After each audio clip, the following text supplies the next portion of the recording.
Hello and welcome to Live Music Business. In this video you're going to look at contracts and contract riders.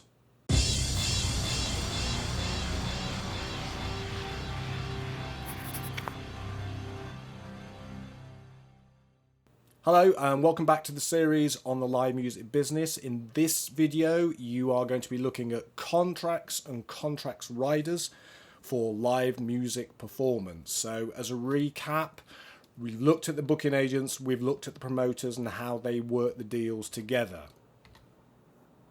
And the screen shows the promoter makes an offer to the booking agent, and that offer may be accepted or may not. There may be some negotiation.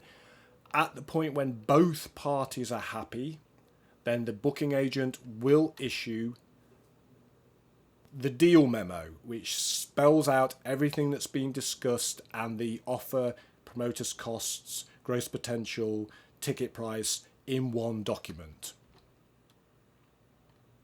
The screen shows a deal memo issued by William Morris for a band appearing at a venue in Chicago.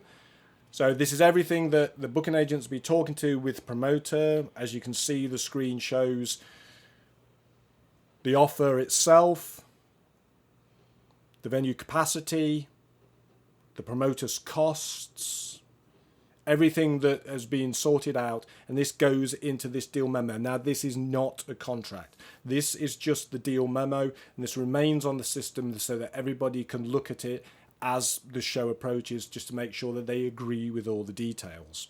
One important part of this, and one of the downsides is being the promoter, is that the booking agent will demand a deposit from the promoter.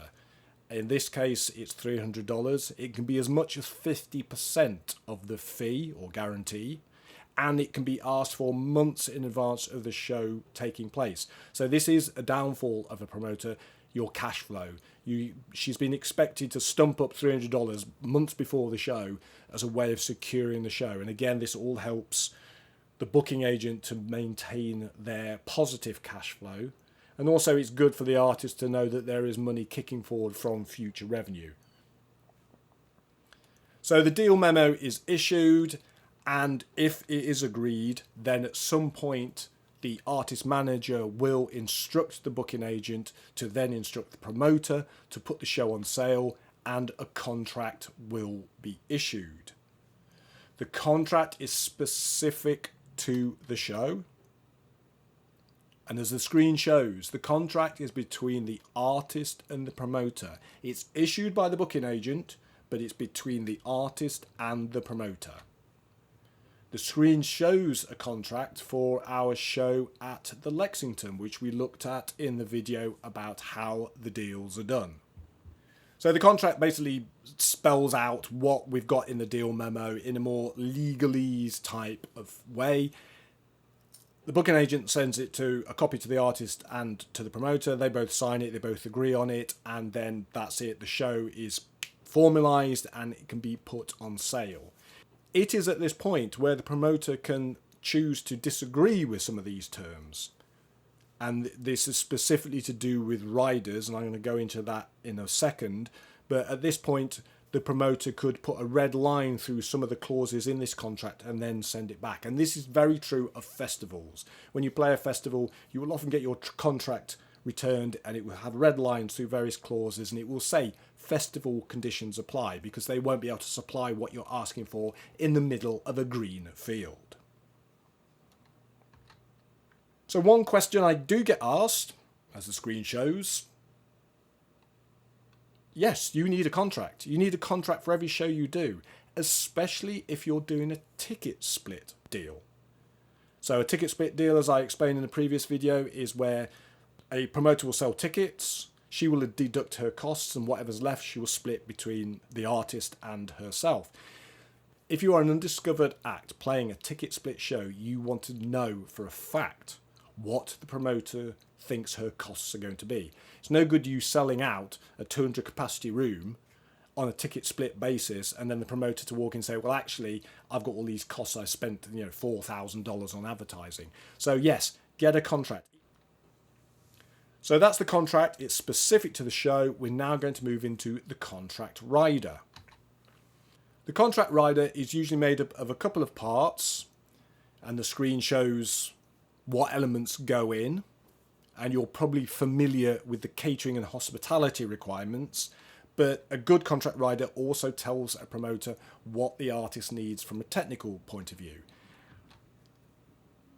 If you want some hilarious reading, then go to the smokinggun.com/backstage, and there are various artist riders for your perusal. In any case, a good artist contract rider should ride with the contract, and it's for every show that the artist performs. As the screen shows, it is a cost for the promoter. If you ask for it in a rider and the promoter agrees to pay for it, then she's going to have to come up with the money, and this all will come out of the artist fee. So going back to our example from the previous video about how the deals are done, we've got Bum Gravy at the Lexington, and working out the offer, the promoter made the offer of $1,000 plus sound, lights and catering. And that original deal memo offer, she had her costs of $700, and the screen shows that $100 she'd factored in as a catering budget, expecting a rider that would total up to be about $100. So her break-even ticket's 170 tickets. She's got to sell 170 tickets to break even, which on a 200 capacity room is like 2/3. It's not too bad. It's not too onerous. However, if the artist puts a rider together asking for this, that, and the other, and it totals up to be $300, and remember the promoter is contractually obliged to supply all this stuff. In this case, it now means her costs are $900, which puts her break even at nearly capacity. 190 tickets on a 200 capacity room is pretty much sell out. So this band, Bum Gravy, you better sell out if you're asking for $300 worth of Courvoisier or whatever.